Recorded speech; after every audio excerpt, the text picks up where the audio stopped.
레위기 제2강 저번 시간 마지막 번제에 대해서 설명하면서 그 헌제자의 역할이 매우 중요했다. 근데 현대교회에서는 그 헌제자들이 마치 이 관람석에 앉은 이 어떤 청중으로만 있지 않는가. 그래서 오감의 예배가 회복돼야 되고, 그 오감의 예배는 예배 시간 1시간도 중요하지만 나머지 6일의 삶이 하나님 앞에 일상으로 드려져야 하는데, 그 구체적으로 어떤 의미를 갖는지는 계속 뒤에서 우리가 볼 수 있을 겁니다.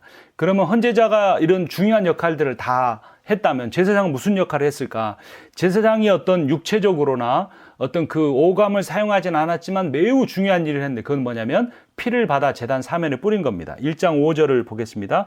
그는 여호와 앞에서 그 수송아지를 잡을 것이요 아론의 자손 제사장은 그 피를 가져다가 회막문 앞 제단 사방에 뿌릴 것이며 라고 합니다. 이게 피를 뿌린다는 것은 속죄의 의미를 갖죠. 4절에 보면 속죄하다라는 단어가 나오는데 키페르입니다. 이거는 인질에 대한 몸값을 지불하다라는 의미도 있고, 또 하나는 깨끗이 씻는다라는 의미가 있어요. 두 가지 의미가 있죠. 근데 여러분, 우리가 흔히 속죄는 깨끗이 씻는다 의미만 생각하기가 쉬워요.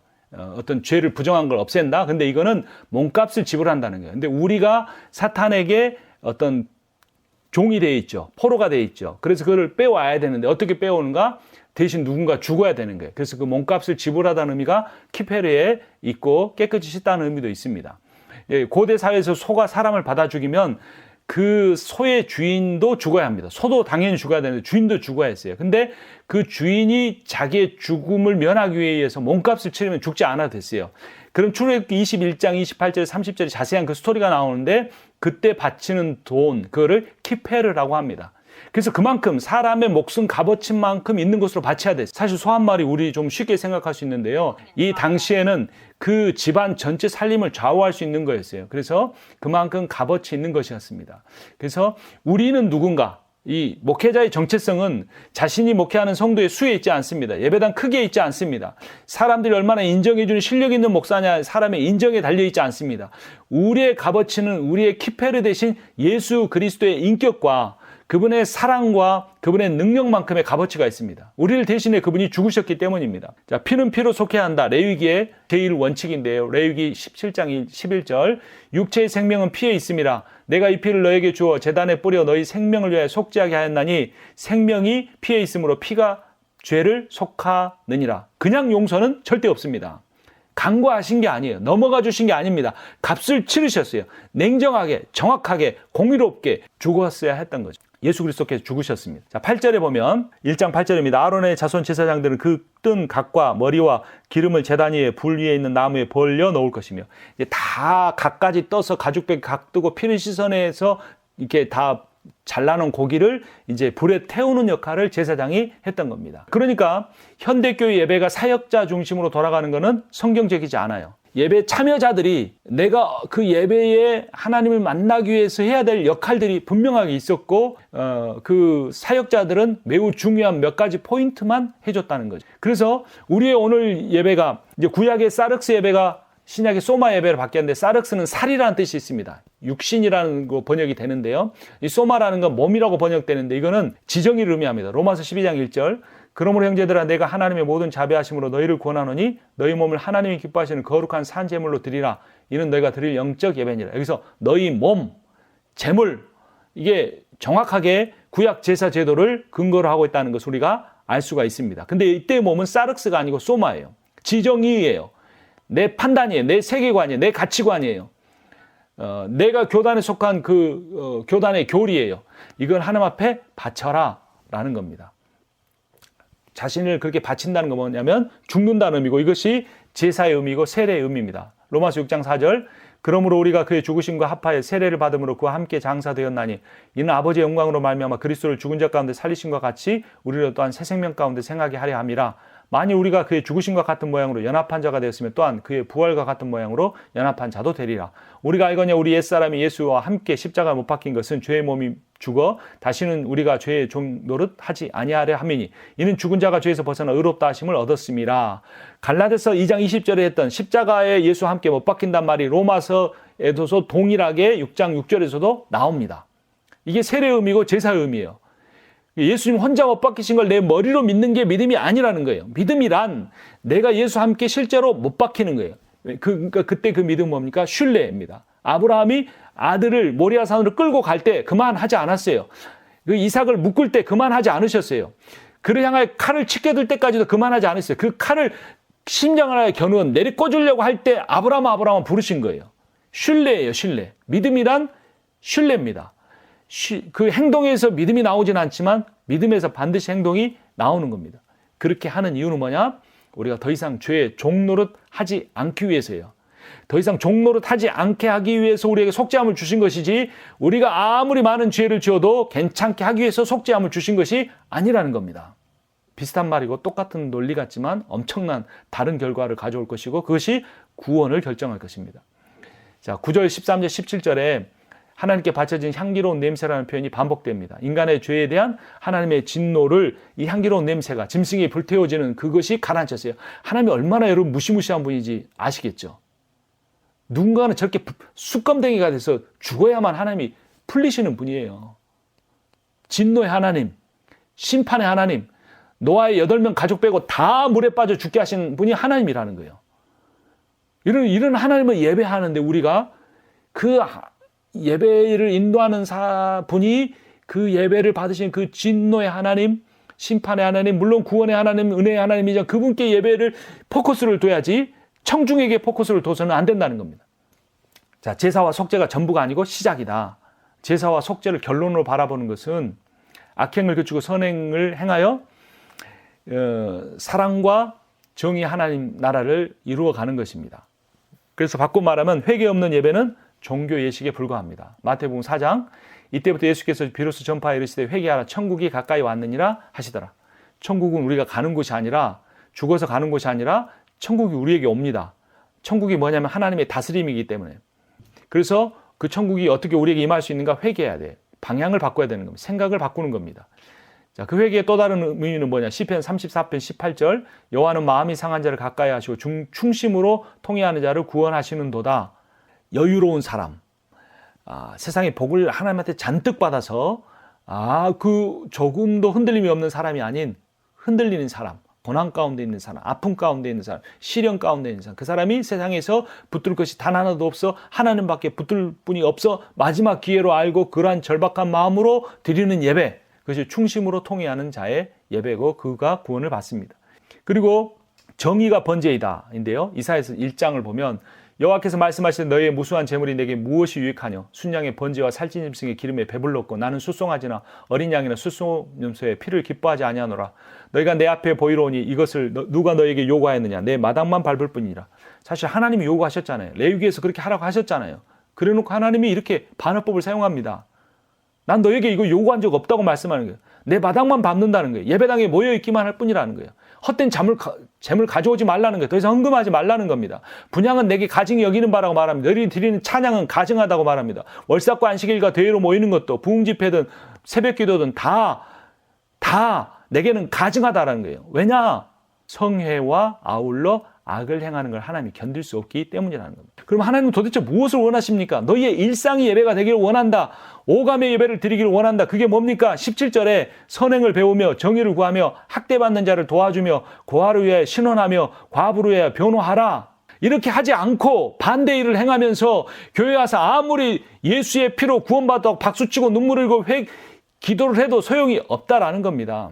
그런 삶을 살면 어떻게 해주시겠다고 약속하십니까? 너희가 즐겨 순종하면 땅의 아름다운 소산을 먹을 것이요 너희가 그러나 거절해 배반하면 땅에 삼켜지리라. 여호와의 입의 말씀이니라. 동일한 말씀을 미가서 6장에 줍니다. 내가 무엇을 가지고 여 앞에 나아가며 높으신 하나님께 경배할까? 내가 번제물로 일련된 송아지를 가지고 그 앞에 나아갈까? 여호와께 천천의 순양이나 만만의 강물 같은 기름을 기뻐하실까? 내 허물을 위해 내 맏아들을 내 영혼의 죄를 말미암아 내 몸의 열매를 드릴까?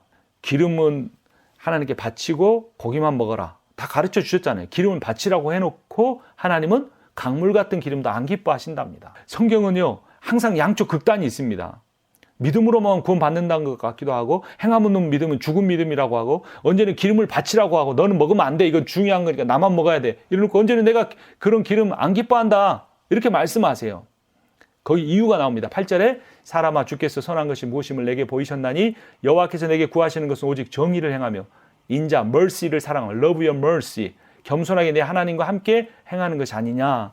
이 삶이 없으면 이사야서와 미가서에서 동일한 메시지를 주는 겁니다. 일상이 예배가 돼야 되고 이웃이 자기 가족만 사랑하고 자기 교회만 사랑하는 것이 아니라 이웃과 이웃 교회의 정의를 행하는 것이 없으면 안 된다라는 거예요. 그리고 하나님 이 말씀만 하고 끝나셨습니까? 미가의 선언대로, 이사야의 선언대로 예루살렘 성전을 불태워 버리셨습니다. 자, 그럼 아까 말씀드렸던 사울의 예배와 다윗의 예배가 어떻게 다른지 보죠. 사무엘상 15장에 21절. 다만 백성이 그 마땅히 멸할 것 중에서 가장 좋은 것으로 길갈에서 당신의 하나님 여호와께 제사하려고 양과 소를 끌어왔나이다 하는지라. 아말렉과 전쟁에서 모두 다 진멸해라. 헤렘 전쟁을 하라고 말씀하셨는데 안 좋은 것만 없애고 좋은 거는 다 가져왔어요. 그래서 이거 어떻게 된 거냐? 이렇게 말했어요. 그때 콜이라는 히브리어가 반복이 되는데요. 여호와의 콜, 여호와의 소리를 너는 듣지 않았구나. 이 양과 소의 콜이 소리가 들리니 이게 어찌 된 일이냐라고 이렇게 그 히브리어로 교차를 시켜줍니다. 그때 자 이렇게 변명한 거죠. 하나님께 제사 드리려고. 그러니까 사무엘이 뭐라고 합니까? 여호와께서 번제와 다른 제사를 그의 목소리를 청종하신 것을 좋아하신 것과 같이 좋아하시겠나이까? 순종이 제사보다 낫고 듣는 것이 순양의 기름보다 나으니. 듣는다라는 말은 listen to입니다. hear가 아니고 인격적으로 듣고 너 엄마 말 들어 안 들어 이렇게 하는 거 뭡니까? 그대로 엄마 말대로 행동하는 걸 의미하는 거예요. 그 순종이란 말과 반복된 거죠. 제사, 순양의 기름 소용없다는 겁니다. 근데 듣지 않고 순종하지 않고 제사, 제물 좋은 것 남겼다? 그게 뭐하고 똑같느냐? 너희들 드린 제사는 뭐냐? 이는 거역하는 것은 점치는 죄와 같고 제사가 점치는 죄와 같답니다. 왕것은 사신 우상에게 절하는 죄와 같다라고 말합니다. 순종하지 않으면 예배가 우상 숭배라는 겁니다. 왕 여호와의 말씀을 버렸으므로 여호와께서도 왕을 버려 왕이 되지 못하게 하셨나이다. 폐위시킨다. 내 백성에서 쫓아낸다라는 겁니다. 근데 다윗의 예배는 무엇입니까? 시편 51편에 16절. 주께서는 제사를 기뻐하지 아니하시나니 그렇지 아니하면 내가 드렸을 것이라. 주는 번제를 기뻐하지 아니하시나이다.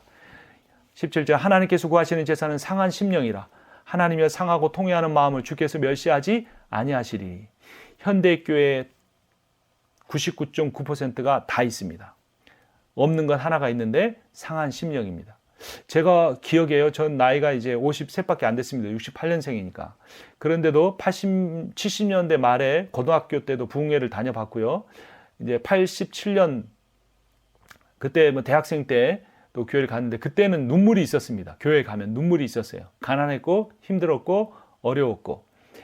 근데 이제 눈물이 사라졌어요. 한국이 참 잘 살게 되었고 한류가 있고 뭐 다 그런데 눈물이 사라졌어요.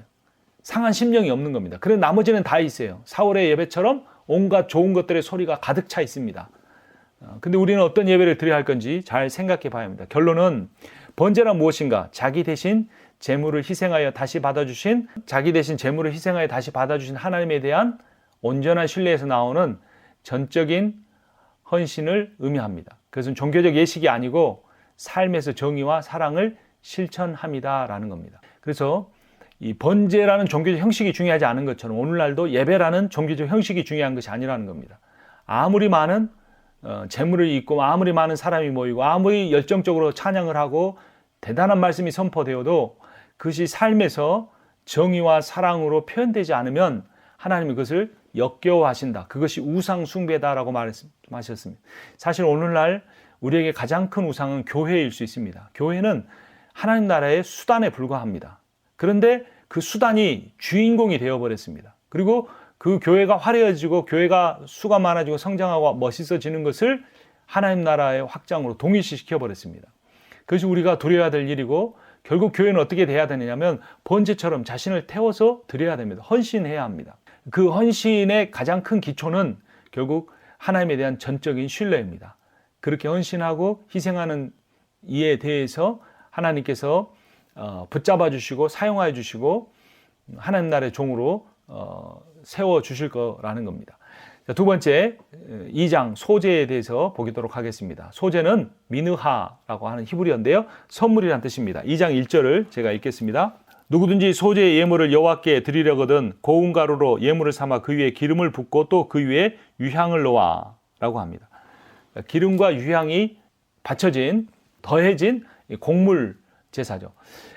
야곱이 에서의 환심을 사기 위해서 주었던 것을 미느하라고 합니다. 창세기 32장 13절에 야곱이 애굽 총리의 마음을 얻기 위해 사용한 것이 바로 미느하입니다. 그러니까 곡물이라는 뜻이죠.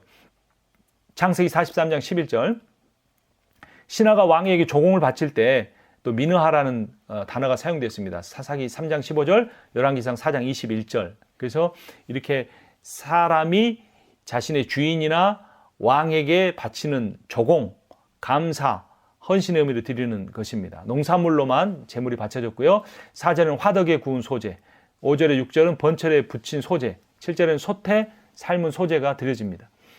자, 2절은 기념물이라는 표현이 나오는데 한번 또 보겠습니다. 2장 2절 아론의 자손 제사장들에게 가져갈 것이요 제사장은 그 고운 가루 한 움큼과 기름과 그 모든 유향을 가져다가 기념물로 제단 위에 불사를 지니 이는 화제라 여호와께 향기로운 냄새니라. 기념물이다라는 표현이 나오는데요. 기념하다. 뭘 기념하는가? 하나님이 나의 인생에 베풀어 주신 복, 그것을 기념하는 겁니다. 이게 마음으로만 기념할 수도 있는데 하나님 앞에 공물을 드림으로써 기념물로 삼는 겁니다. 백성으로서 계속 충성하겠다라는 그러한 의지도 표현되는 겁니다. 그래서 이 소재는 단독으로 드려지기보다 번제와 함께 드려졌습니다. 번제가 온전한 헌신, 주님에 대한 온전한 신뢰를 의미했다면 그 온전한 헌신과 신뢰에 따라오는 감사와 기쁨을 소재 곡물로 표현해서 두 제사가 조화를 이뤘습니다. 자, 이 기름에는 이 그 곡물에는 기름이 들어가는데 이게 반죽이 되게끔 연결하는, 가루를 연결하게 하는 일이 있었는데요. 이 기름과 유향은 구약성경에서 기쁨을 의미합니다. 이사야 61장 3절을 보면 무릇 시온에 슬퍼하는 자에게 화관을 주어 그 죄를 대신하며 기쁨의 기름으로 그 슬픔을 대신하여 찬송의 옷으로 그 근심을 대신하시고 그들이 의의 나무 곧 여호와께 심으신 그 영광을 나타낼 자라 일컬음을 받게 하려 하심이라. 기쁨의 기름, 그 동의어를 반복한 겁니다. 기름이란 기쁨을 상징한다라는 거죠. 하지만 이 기름이 비쌌기 때문에 의심의 소재, 아내의 불륜을 의심하거나 그래서 그 과정에서 드린 소재나 가난한 사람이 바치는 소재에서는 기름과 유향을 빼주기도 했습니다. 그러나 기름은 기쁨을 의미하고 성령을 의미하기도 합니다. 그래서 이 기름이 그 반죽 가루를 이렇게 뭉쳐지게 하는 것처럼 성령이 공동체를 이어준다는 의미로도 신약에서 구약의 소재 미느하가 의미를 완성하기도 했습니다. 12절을 보면 누룩과 꿀은 뺐습니다. 이 누룩은 자신을 부풀리려는 어떤 누룩의 모습, 인간의 감성을 자극하는 꿀, 이런 거를 제외한 거죠. 그래서 우리의 예배도 누룩과 꿀이 있는지 없는지를 잘 살펴봐야죠. 뭔가 더 은혜가 충만하게 오는 것은 좋겠죠. 성령의 역사를 통해. 그러나 인위적으로 그를 어떤 그 만들려고 하는 누룩이 없어야 한다는 겁니다. 또 인간의 감성, 어떤 눈물이나 어떤 은혜를 받다는 표현이나 이런 것이 중요한 게 아니라 성령의 역사가 중요한 거죠. 하나님의 말씀이 말씀대로 선포되는 것이 중요하기 위해서 누룩과 꿀을 제외한 예배는 우리 어떻게 하면 드릴 수 있을까? 우리가 생각해 봐야 합니다. 이 누룩과 꿀은 유월절 의식에서도 금지됐던 품목이죠. 왜냐하면 이 두 개 다 발효되는 것이기 때문에 그렇습니다. 발효는 부패와 죄를 상징합니다. 그래서 이 누룩과 꿀을 곡식에 섞지 않았고 별도로 누룩과 꿀을 제사장에게 주어서 그것을 개인의 소득으로 삼았었는데요. 고린도전서 9장 13절에 14절을 보면 성전의 일을 하는 이들은 성전에서 나는 것을 먹으며 제단에 섬기는 이들은 제단과 함께 나누는 것을 너희가 알지 못하느냐? 이와 같이 주께서도 복음 전하는 자들이 복음으로 말미암아 살리라 명하셨느니라. 그래서 이 풀타임 사역자가 그 교회 공동체 구성원들을 통하여서 공개받는 것이 옳은 일이다라고 정당한 일이다라고 사도 바울이 말한 거고 구약의 제사 제도를 통해서도 제사장들에게 그렇게 누룩과 꿀이나 소재가 제공이 됐습니다. 그러나 오늘날은 좀 상황이 다르죠. 오늘날도 30-40년 전만 해도 목회자가 되기 위해서는 교회 공동체에서 인정한 사람이 당신이 우리를 위한 목회자가 되십시오. 당신의 일을 그만두고 그러면 우리가 당신의 삶을 책임지겠습니다. 살해하겠습니다. 이렇게 됐는데 지금은 누구든지 본인이 원하면 공동체의 동의가 없이도 신학교 몇 사람의 추천서만 받으면 갈 수 있죠. 또 졸업해서 시험만 잘 보면 목사가 될 수 있습니다. 이런 상황 속에서 공동체와 함께하는 목회 소명이라는 그런 과정이 생략돼서 참 목회자가 어떤 때는 월급 받는 사람 취급받고 특히 이민사회에서는 그런 경향이 심한 것을 볼 수 있습니다. 그래서 과거에 어떤 안수 집사 2명이 다른 교회 다니는 분인데 자기 교회에서 장로가 잘 되기 힘들었어요. 그래서 그 2명이 모여서 하는 말이 우리가 한두 명만 더 모으면 목사 하나 데려다가 교회 하나 차릴 수 있지 않느냐 이런 말을 했었습니다. 제가 직접 그 사람에게 들었어요. 너무나 안타까운 일이죠. 그렇게 대놓고 말하는 사람은 별로 없죠. 예의 없이. 그런데 사람들이 속으로는 그렇게 생각할 수 있는 겁니다. 뭐 미국 달러로 한 3,000불이면 뭐 이런 식으로 생각하는 거예요. 그렇게 되지 않으려면 어떻게 해야 됩니까? 목회자가 참 그 삶이 힘들어요. 그렇죠? 카톨릭이나 성공회는 결혼하지 않는 제도 속에서 다 나머지 생활까지 책임을 져주는데 가족과 함께 살아가는 목회자들 그게 참 힘듭니다. 그래서 요즘 미션도 그 어떤 미션입니까? 그 전문가 뱀 비즈니스 미션을 하죠. 그런데 목회도 꼭 내가 우리 교회가 성도가 적거나 헌금량이 적어서만 아니라 어떤 그 비즈니스 as ministry 어떤 그런 모델도 괜찮다고 생각합니다. 저는 하나님께서 그 소명을 주셔서 이곳에 믿음으로 왔고 여기 와서 개척교회를 시작한 다음에 하나님이 좋은 직장을 주셔서 직장을 다니면서 또 사역을 하고 있습니다. 모두 다 저와 같은 모델을 갖기는 힘들겠지만 그것도 하나의 이 시대적인 하나의 목회의 방법일 수 있을 것 같습니다. 자, 누룩과 꿀은 넣지 않았지만 13절에 보면 소금은 넣습니다. 누룩과 정반대 역할을 하죠. 누룩은 부패하게 하고 부풀리지만 소금은 안정되게 하고 썩지 않게 하는. 그래서 하나님이 이스라엘 백성에게 맺어주신 언약의 영원성과 신실성을 의미합니다. 14절에 보면 곡물을 그냥 바친 게 아니라 곱게 갈아서 바쳤는데요. 이것은 깨어짐과 숨겨진 헌신을 의미합니다. 그래서 소재의 핵심은 이게 바로 그 깨어짐과 헌신이고 이게 번제의 태움의 헌신과 연결되어서 두 제사가 함께 드려진 겁니다. 깨어지고 부서지고 태워짐으로써 하나님 앞에 자신을 드리는 그러한 구약 성도의 모습을 하나님께서 모세를 통해 가르쳐 주셨습니다. 2절과 9절과 12절에는 유향의 향기가 오래 간다라는 표현이 나오는데요. 제가 2절만 한번 읽어보겠습니다. 12절을 제가 읽겠습니다. 처음 익은 것으로는 그것을 여호와께 드릴지니 향기로운 냄새를 위하여는 제단에 올리지 말지니. 자, 그래서 향기로운 냄새라는 표현이 계속 나온 거죠. 히브리서 13장 16절을 보면 오직 선을 행함과 서로 나누어 주기를 잊지 말라. 하나님 이 같은 제사를 기뻐하시느니라 로 합니다. 우리가 하나님 앞에 어떤 향기로운 제사를 드릴 수 있는가? 구약 성경과 동일하게 선을 행함과 서로 나누어 주는 거라는 겁니다. 여러분 이거를 어떤 교회의 행사로서 생각하지 않아야 합니다. 이것이 잘못하면 행위가 될 수 있죠. 위선이 될 수 있죠. 교회는 봉사기관이 아니죠. 복음을 전하는 단체지. 이 말들이 의미하는 바는 뭐냐면 사람의 정체성과 가치관과 삶의 목표가 바뀌는 걸 의미하는 겁니다. 그러니까 얼마를 나눠줬는가, 어떤 행사를 했는가 이게 아니고 내 삶의 목표가 내가 이기적으로 내가 더 부자가 되고 내가 더 성공하려는 게 아니라 제자됨이란 나를 잘되게 하기 위한 사람이었던 사람이 다른 사람이 잘되게 하기 위한 사람으로 바뀌어지는 것이라고 정의할 수 있듯이 내 삶의 존재 자체가 예수 그리스도처럼 다른 사람 앞에 겸손하고 온유하고 그들을 섬겨 사랑과 때로는 재물과 시간으로 섬겨 그를 하나님의 사람으로 만들어가는 하나님의 공동체를 이 땅 가운데 이루어가는 이 세상의 정의를 만들어가는 그러한 사람이 바뀌라 이런 의미입니다. 그것이 하나님이 기뻐하시는 제사라는 겁니다. 그래서 소재에 대한 결론은 왕이신 하나님께 대한 신뢰를 바탕으로 충성과 감사를 드린다라는 겁니다. 자, 3장 화목제 보겠습니다. 화목제는 3장에도 나오고 7장에도 나오는데요.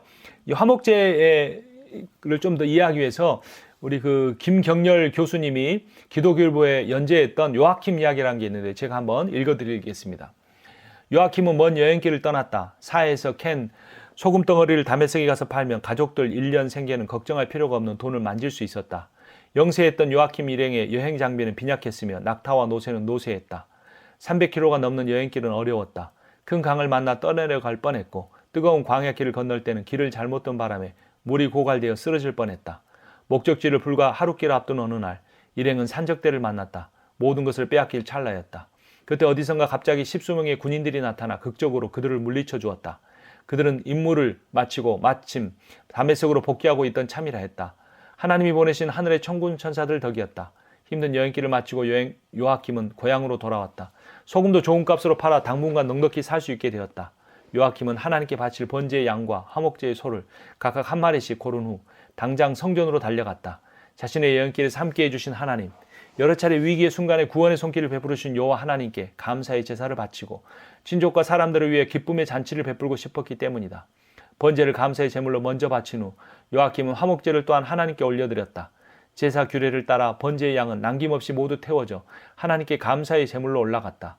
이어서 화목제의 수소는 내장의 기름 덩어리와 2콩팥 그리고 간엽을 도련에 바친 후 가슴과 오른쪽 넓적다리는 수고하신 제사장님 몫으로 드리고 나머지 대부분의 몸통을 집으로 가져왔다. 그리고 요아킴은 마을 사람 모두를 불러 그 화목제 짐승으로 불고기 파티를 열었다. 그동안 껄끄러웠던 관계였던 친구 시므온도 초대를 받고선 기꺼이 기쁨으로 달려와 주었다. 즐겁게 고기를 삶고 구워 먹으며 요아킴은 여행길에 어떻게 하나님께 자신을 보호하셨는지 간증을 들려주었다. 감사가 풍성이 넘쳤다. 간증을 들은 다른 사람들도 또한 최근에 있었던 특별한 하나님의 은혜를 더하여 나누었다. 잔치의 자리에서 아름다운 찬양의 노래가 흘러나오기 시작했다. 모두가 시편의 찬양을 노래했다. 그 순간 요아킴과 시므온을 비롯 모두가 하나님 앞에서 화목하고 하나가 되었다. 화목제가 자원에서 드리고 또 서원을 통해 드리고 하나님이 주신 것에 대한 감사로 드린다는 그 주제가 이 스토리를 통해 너무나 세밀하게 마치 영화의 장면을 보듯이 이렇게 묘사가 잘 됐습니다. 그래서 번제는 수컷을 선호했는데요. 화목제는 암수가 상관이 없었습니다. 3장 1절을 보면 사람이 만일 화목제 제물을 예물로 드리되 소로 드리려거든 수컷이나 암컷이나 흠없는 것으로 여호와 앞에 드릴지니라고 합니다.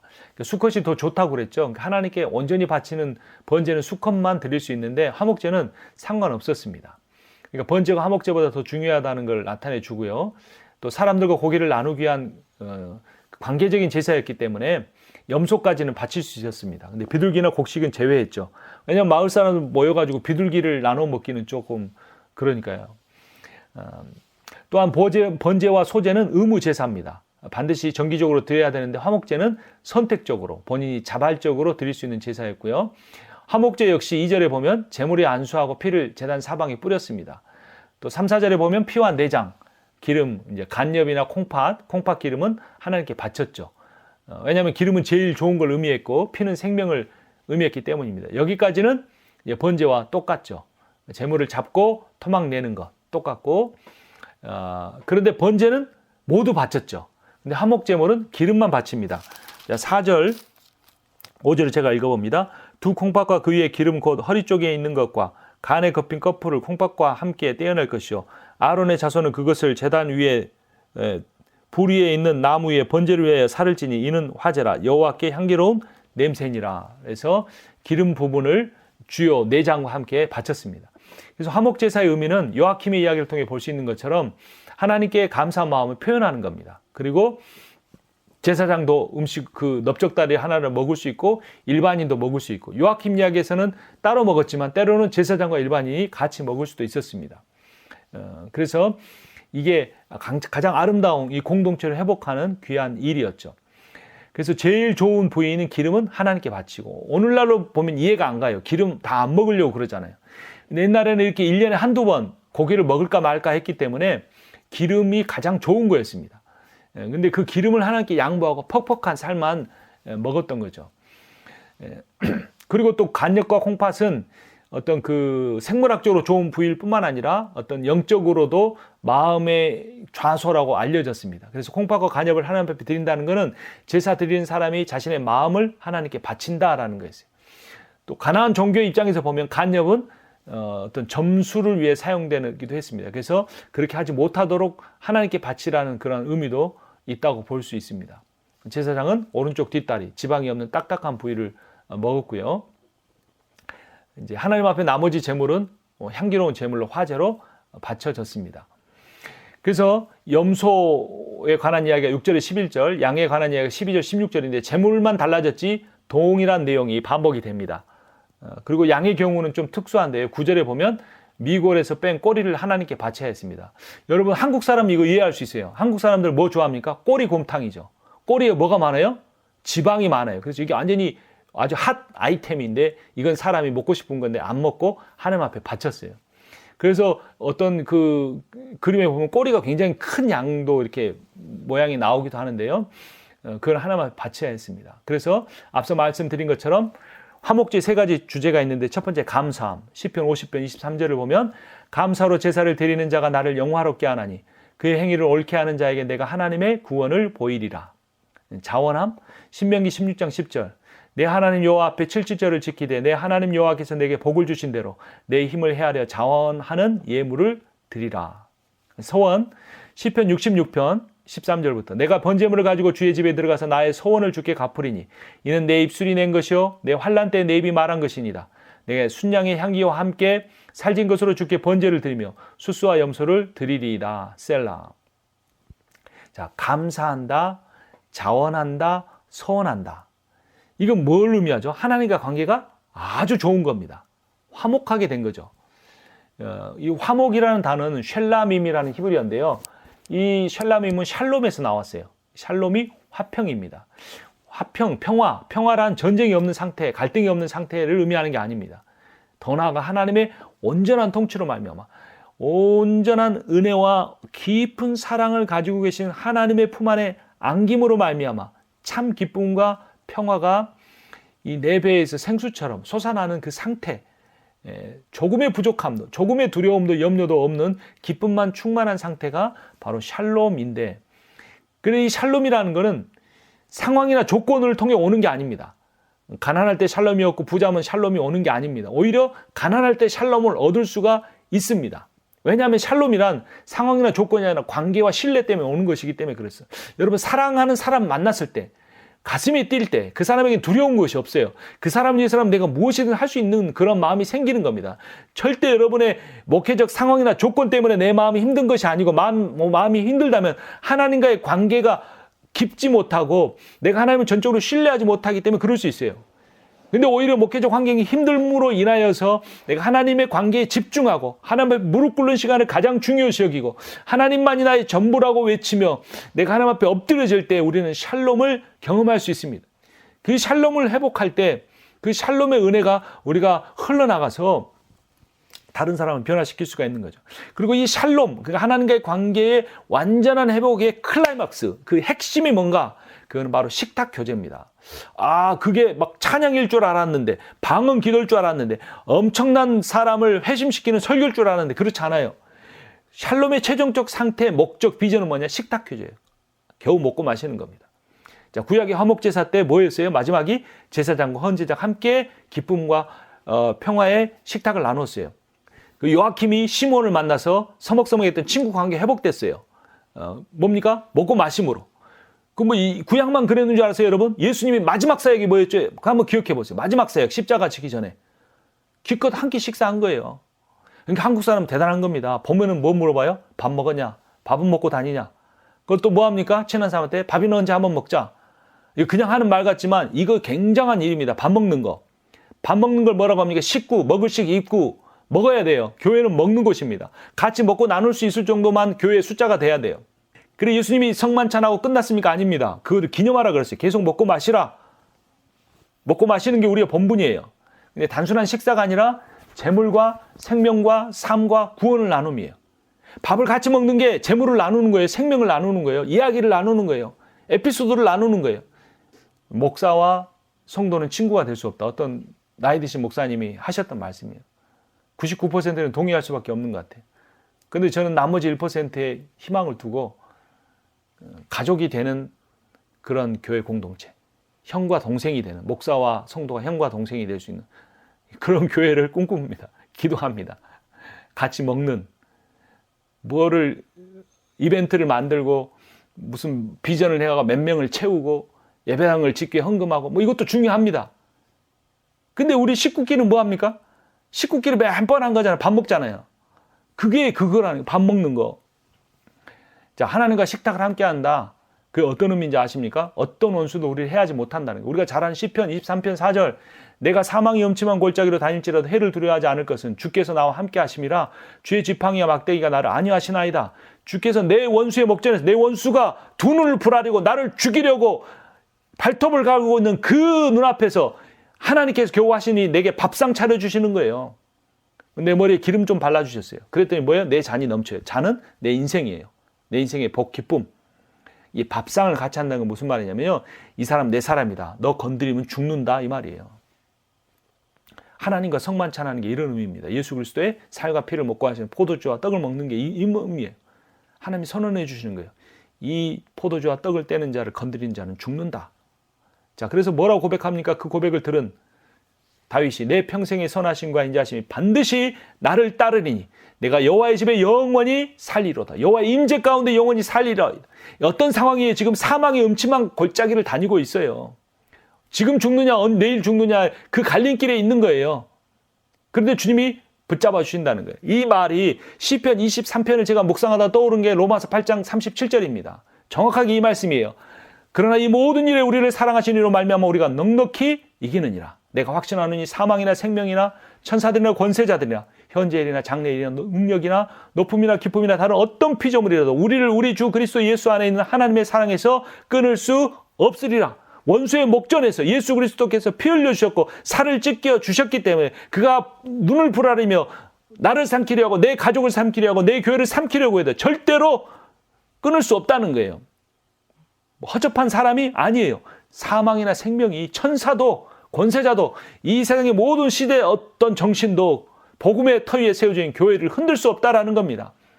복음을 붙잡고 사역하는 사역자, 사람이 인정하지 않아도 그 복음을 생명처럼 목숨처럼 여기고 살아가는 그 사역자를 건드릴 수가 없다는 거예요. 그런 자존감을 가지고 우리가 끝까지 사역해야 돼요. 하나님의 임재와 그분에 대한 예배는 추상적이어서는 안 됩니다. 종교적이지 않습니다. 내세지향적이지 않습니다. 종교화하지 마십시오. 교회 생활은 예배가 아니고 예배만이 아니라 예배가 중요하지만 예배 이후에 친교가 더 중요합니다. 끝나고 2부 시간에 밥 먹는 걸 말하는 게 아니고 그만한 인격적 관계가 있어야 한다는 그게 공동체예요. 공동체. 목숨을 같이 하는 공동체. 같이 죽고 같이 사는 공동체. 그 상징으로 밥 같이 먹는 존재라는 겁니다. 종교적 예식 몇 시간 은혜 받았느냐 안 받았느냐가 중요한 게 아니라는 겁니다. 근데 그 먹는 자리에 누가 계시기 때문에 주님께서 함께 계시기 때문에 요한계시록 3장 20절 볼지어다 내가 문 밖에 서서 두드리노니 누구든지 내 음성을 듣고 문을 열면 내가 그에게로 들어가 그와 더불어 먹고 그는 나와 더불어 먹으리라. 먹고 마시고 즐거워하고 누리는 일상적이고 물질적이고 현세지향적인 이것이 하나님 우리에게 주신 교제예요. 여기 뭐 찬양하라는 구절이 있습니까? 기도하라는 게 있습니까? 말씀 읽으라는 게 있습니까? 없어요. 예수님과 더불어 먹고 더불어 마시는 것. 일상에서 주님을 기억하고 찬양하고 나누는 것. 그래서 교회는 종교단체가 아닌 가족이어야 합니다. 그런데 어떤 가정입니까? 이웃을 돌보는 가정이어야 한다는 겁니다. 이렇게 존재가 바뀌어지는 겁니다. 그것이 내가 옛사람이 죽고 새사람으로 산 겁니다. 세례받은 사람입니다. 사도행전 2장이 그런 모델을 나타내 줍니다. 41절부터 그 말을 들은 사람들은 세례를 받으며 이날에 신도의 수가 3,000이나 더하더라. 그들이 사도의 가르침을 받아 서로 교제하고 떡을 떼며 오로지 기도하기를 힘쓰니라. 46절 날마다 마음을 같이하여 성전에 모이기를 힘쓰고 집에서 떡을 떼며 기쁨과 순전한 마음으로 음식을 먹고 하나님을 찬미하며 온 백성 칭송을 받으니 주께서 구원받은 사람을 날마다 더하게 하시니라. 자, 여기 보세요. 구조가 있어요. 키아스틱 구조가 있습니다. 41절에 신도수가 늘어났어요. 자, 그리고 끝에 47절에 구원받는 사람 날마다 더하게 하셨어요. 그렇죠? 이게 빵이에요. 샌드위치 빵. 그 안에 뭐가 있어요? 샐러드가 있습니다. 42절에 교제하면서 떡 먹었어요. 46절에 뭐예요? 성전에 모여가지고 떡 먹었어요. 자, 성도 수가 부흥하고 늘어난 거 우리가 지향해야 되는데 그 가운데 뭐가 있었어요? 교제하고 떡 먹은 거예요. 말씀에 떡 먹고 육신에 떡 먹고 즐거운 거예요. 해피한 거예요. 식구가 된 거예요. 그러니까 그거를 보고 안 믿는 사람도 그들을 존중할 정도로 이게 예배예요. 예배. 삶에서 일상의 삶에서 먹고 마시고 교제하고 안부 묻고 찾아가고 기도해주고 눈물 흘리고 같이 웃고 기뻐하는 거 이게 예배라는 겁니다. 그 화목제를 드렸던 이유가 뭐였습니까? 요아킴의 이야기에서 나타난 것처럼 치유, 안전한 귀한 등 개인적으로 감사한 일이 있을 때 자원하여 드렸던 거죠. 절기 때 감사도 있었습니다. 월삭이나 1년에 한 번 오순절 다 모든 곡식을 거두어서 이렇게 담아놓는 그런 때 레위기 23장 19절에 그런 내용이 나옵니다. 그래서 화목제 샬람임은 샬롬 즉 평화와 친교를 의미한 거죠. 화목제물이 피스 오퍼링인데 이거를 펠로십 어퍼링이라고도 합니다. 친교의 제물이라고도 하는 거죠. 그래서 하나님과 화목한 관계를 회복하기 위한 제사가 속죄제였다면, 화목제는 이미 화목해진 관계를 감사하기 위한 제사죠. 그래서 속죄제가 먼저 있고 화목제가 따라오겠죠. 자, 그리고 나누는 일이 있습니다. 그 7장 31절 34절, 화목제가 3장과 7장에 나와 있다 그랬죠. 7장 부분을 보면 끝부분에 기름은 하나님께만 드려야 했습니다. 기름이나 피를 먹으면 죽었습니다. 가장 좋은 부분이기 때문에. 가장 좋은 것을 하나님 앞에 드렸다는 거. 이거 무슨 의미일까요? 교회에다 헌금 많이 하라는 의미가 아니고 하나님이 내 인생의 우선순위의 첫 번째라는 거예요. 자, 목회자의 인생의 우선순위의 첫 번째는 뭘까요? 하나님이 하죠. 근데 목회일 수 있습니다. 가족일 수 있습니다. 항상 하나님이 물으시는 거는 A 아니면 B 둘 중에 하나를 선택하라는 게 아닙니다. 베드로가 야고보, 요한이 부모를 버리고 배를 버리고 떠났다 해서 관계가 끝난 게 아니었죠. 나중에 베드로의 장모가 아플 때 그 열병 고치러 예수님과 같이 갔던 관계가 끝난 게 아닙니다. 배를 버렸다. 그 다음에 그 부모를 버렸단 말은 우선순위, 직업과 가족을 첫 번째 우선순위에서 하나님 예수 그리스도를 따르는 걸 첫 번째 우선순위로 바꿨다. 우선순위를 바꿨다는 의미인 겁니다. 자, 그래서 우리가 가장 좋은 부분을 드린다는 건 뭐냐면 내 마음의 가장 중심의 우선순위의 자리에 하나님을 모시는 것. 그것이 중요하다는 겁니다. 근데 제가 자꾸 이거를 강조하는 이유는 뭐냐면 제가 그렇게 살지 못해서 그렇습니다. 너무나 부끄럽습니다. 제 마음을 항상 중심을 잡고 있는 거는 제가 일주일 동안 풀타임으로 일하면서 직장 생활은 별로 사실은 가슴만 충성하지 열심히 일하긴 하는데요. 그게 아니고 앞으로 10년 뒤에 어떻게 할까?